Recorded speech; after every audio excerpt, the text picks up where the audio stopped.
Anda kembali di iNews Sore dan masih bersama kami ada Dev Laksono, politisi Partai Golkar, dan juga ada Ujang Komarudin, pakar politik. Mas Dev, tadi Kang Ujang mengatakan bahwa Ya. 34 kementerian Mhm, sudah ideal, sementara kabinet gemuk mhm. ini dinilai tidak efektif dan cenderung pemborosan. Tanggapan Anda, Bang Dev? Ya, ya gini, kalau melihatnya dari jauh atau kita kan ini belum kebentuk, jumlahnya belum tahu apakah 34, 40, 37, 38, kita belum tahu. Kenapa? Karena memang belum dibahas. Saat ini masih fokus di pemerintahan hari ini. Nah, cuman karena rame di media, ya sudah akhirnya jadi bahan perdebatan. Nah, kan tetapi jumlahnya berapa, nama kabinetnya itu, nama kementerian yang kalau ditambah itu apa saja, atau misalnya kalau dirubah berubah itu mana saja, itu semua belum tahu. Ini kan Hmm. masih dalam pikiran-pikiran. Nah, kita tunggu saja sampai dengan nanti 20 Oktober setelah presiden baru dilantik, baru kita bisa tahu persis. Jadi sudah tidak lagi menerka-nerka, bukan lagi kita berandai-andai, tapi sudah tahu persis kabinetnya siapa, yang isinya siapa saja, dan namanya kementeriannya apa saja, fungsinya itu juga sesuaikan. Nah, kan tapi yang pasti kabinet itu kan harus kepanjangan tangan daripada presiden.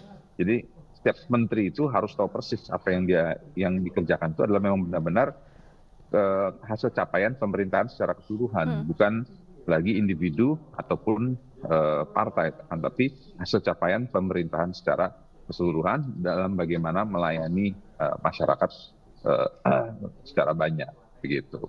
Baik, Kang Ujang, kalau menurut Anda, apakah Anda melihatnya ini sebagai upaya untuk bagi-bagi kursi saja begitu, Kang Ujang? Mbak, di politik itu begini, bagi-bagi kursi, power sharing, akomodasi politik itu sesuatu yang tidak bisa terhindarkan. Itu hal yang umum yang biasa dilakukan oleh siapapun. Karena bagian bentuk daripada berkoalisi ya.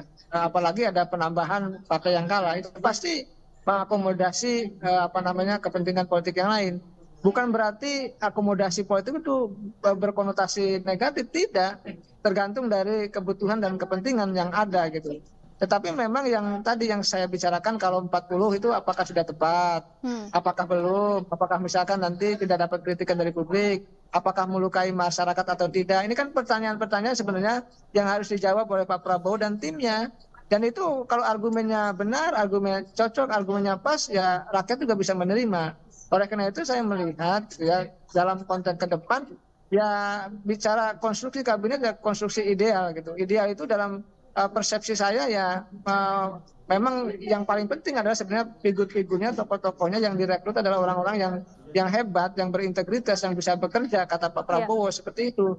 Saya melihat dan meyakini ya ini adalah momentum yang dimiliki Pak Prabowo untuk membangun bangsa dengan sungguh-sungguh. Oleh karena itu kita beri kesempatan. Soal nanti kabinetnya berapa, jumlahnya berapa, nomenklaturnya bertambah atau tidak, kita lihat saja nanti. Kalau bagus ya kita apresiasi, kalau ya tidak bagus ya kita kritisi bersama-sama. Itulah demokrasi, begitu indah dalam konteks membangun sebuah kehidupan yang ingin sama-sama membangun bernegara yang baik begitu. Mbak Safa. Baik, Mas Dev, apakah yakin bahwa Ya. kabinet gemuk dengan penambahan menjadi 41 sampai 41 kementerian ini bisa berlari Mhm. kencang begitu menyelesaikan program-program kerja yang sudah digariskan? Oh, pastinya karena kan kita program kerja itu kan sudah berkelanjutan ya. Jadi sudah dibuat hari-hari ini, tinggal diinovasi, disesuaikan, ditambah, diperbaiki, disempurnakan. Jadi konsepnya sudah jelas, konsep besarnya sudah ada, tinggal penjabaran secara teknisnya. Nah, jadi maka itu begitu nanti kabinet baru itu kebentuk dan sudah dilantik, bisa langsung full ngegas untuk melaksanakan tugas-tugasnya dan juga objek-objek target-targetnya itu. Apakah ini juga merupakan upaya untuk merangkul lawan saat Pilpres kemarin untuk kemudian masuk ke dalam kabinet? Sejauh ini seperti apa pembahasannya, Mas Dev? Ya, kalau merangkul itu kan memang sifatnya Pak Prabowo, karena memang beliau memiliki jiwa negarawan yang luar biasa, itu ingin merangkul semua kekuatan-kekuatan politik yang ada di Indonesia, agar pemerintahan ke depan ini tidak banyak gonjang-ganjing, akan tapi justru fokus bagaimana kita bisa berbuat kepada rakyat, bagaimana kita bisa bekerja untuk kepentingan bangsa. bukan hanya untuk sekedar berbagi-bagi kue, tetapi kita justru fokus bagaimana kita membuat produktivitas output yang optimal di setiap elemen dan juga setiap tahapan bangsa agar tidak terjadi gondok ataupun konflik. Justru yang terjadi adalah peningkatan akan produktivitas kita, begitu. Baik Kang Ujang, apakah ini juga merupakan sebuah langkah yang tepat untuk merangkul lawan sehingga kabinet akhirnya menjadi gemuk begitu, ada tambahan beberapa kementerian, Kang Ujang? Ya, tentu ini strategi yang efektif ya kalau menurut politik ya, atau dalam politik, karena merangkul kekuatan lawan, membangun koalisi yang besar, yang mayoritas, selain bukan hanya untuk katakanlah mengamankan kekuatan yang mayoritas di parlemen, tetapi di saat yang sama juga membangun kabinet yang gemoy bersama-sama gitu. Disitulah sebenarnya pemerintahan Prabowo Gibran ingin menunjukkan bahwa kestabilan politik menjadi penting. Nah, kestabilan itu bisa dilakukan ketika banyak pihak yang bergabung.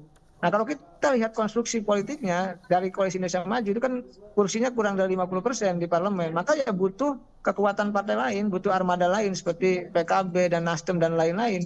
Karena memang itu sebuah kebutuhan.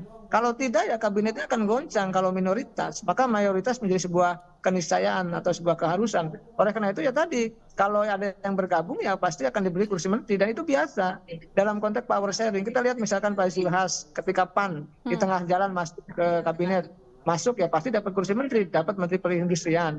Pak Ahy juga kemarin terbaru gitu ya, di tengah jalan masuk gabung pemerintahan Jokowi Ma'ruf Amin, dapat menteri ATR. Nah, sama saja dalam konteks membangun koalisi dari awal, baik yang dari awal bergabung di Koalisi Indonesia Maju maupun yang baru kemudian kemarin PKB dan Nasdem, ya pasti bergainingnya salah satunya adalah posisi-posisi strategis di pemerintahan, yang salah satunya kabinet begitu. Dan itu dalam konteks politik ya sebenarnya biasa, tapi memang publik belum biasa bahkan mengatakan ini dagang sapi, mengatakan ini adalah negatif.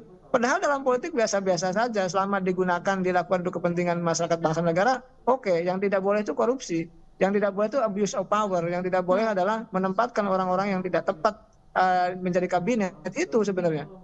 Baik, Mas Dev, Undang-Undang Kementerian Negara membatasi jumlah kementerian hanya 34. Apakah kemudian revisi undang-undang tersebut yang saat ini sudah masuk ke dalam prolegnas akan dipercepat prosesnya atau bahkan langsung ke MK seperti apa untuk mengakomodasi wacana kabinet gemuk tersebut? Nah, itu saya nggak bisa jawab secara detail ya, karena teknisnya bukan saya yang mengerjakan. Itu mesti dilihat saja. Tapi kita bisa lihat di websitenya baik di MK ataupun di DPR karena apakah sudah mulai pembahasan atau belum.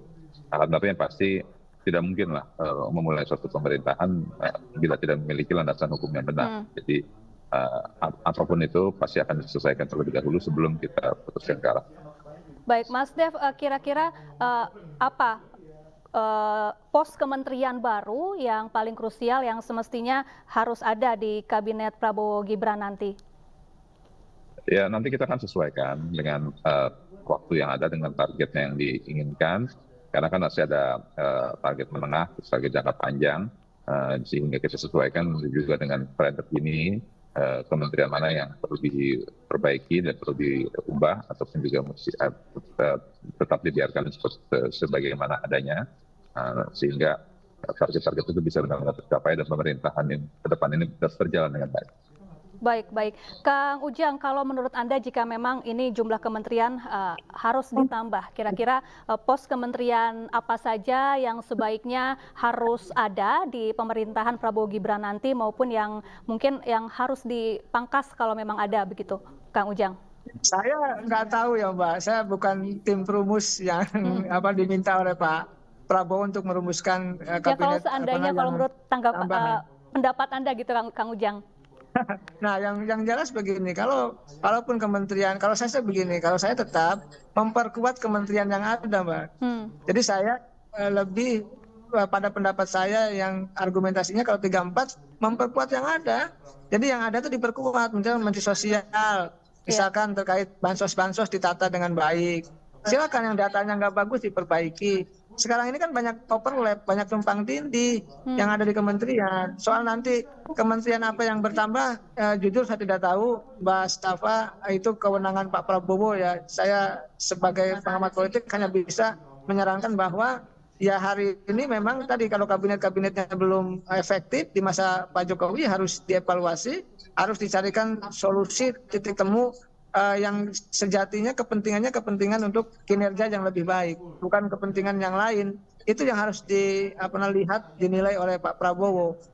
Begitu Mbak Safa. Baik, Mas Dev, setelah timbul atau banyak kritik terkait wacana kabinet gemuk ini, dan tadi Kang Ujang juga mengatakan sebaiknya memperkuat kementerian yang sudah ada, bukan menambahkan kementerian menjadi lebih banyak begitu. Tanggapan Anda, Mas Dev?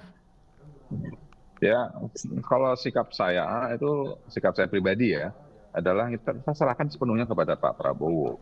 58% masyarakat Indonesia telah memilih beliau sebagai pemimpin kita semua. Pemimpin akan 100%, bukan hanya pemimpin 58%, pemimpin 100% bangsa Indonesia.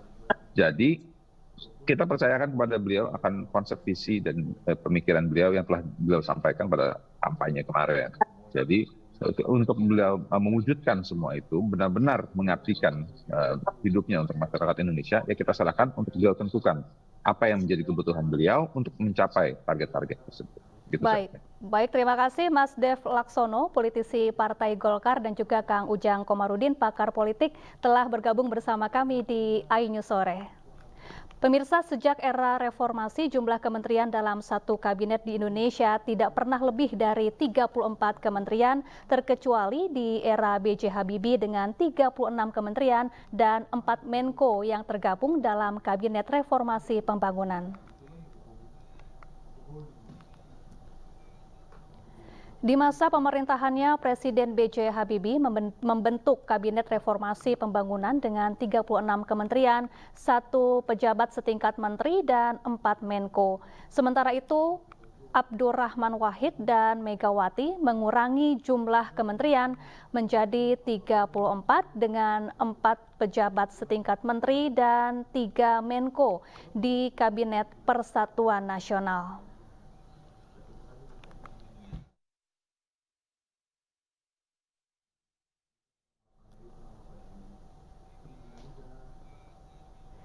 Jumlah kementerian kembali berkurang di masa pemerintahan Megawati Hamzahas. 30 kementerian, 3 pejabat setingkat menteri, dan 3 Menko tergabung di dalam Kabinet Gotong Royong.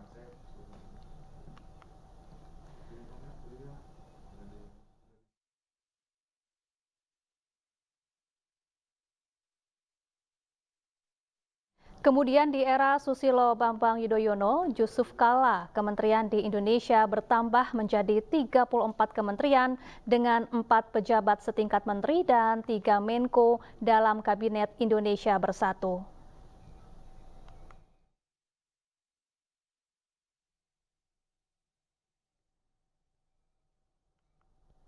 Dengan Wakil Presiden Budiono, SBY kembali membentuk Kabinet Indonesia Bersatu Jilid 2 dengan jumlah kementerian yang sama.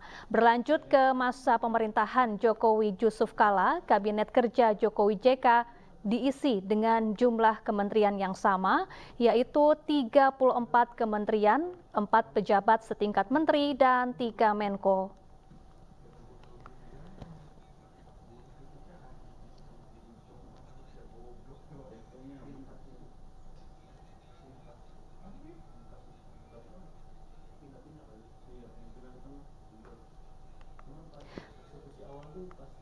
Pada tahun 2019 hingga sekarang, Presiden Joko Widodo dan Wakil Presiden Ma'ruf Amin membentuk Kabinet Indonesia Maju dengan 34 kementerian, 8 pejabat setingkat menteri, dan 4 Menko.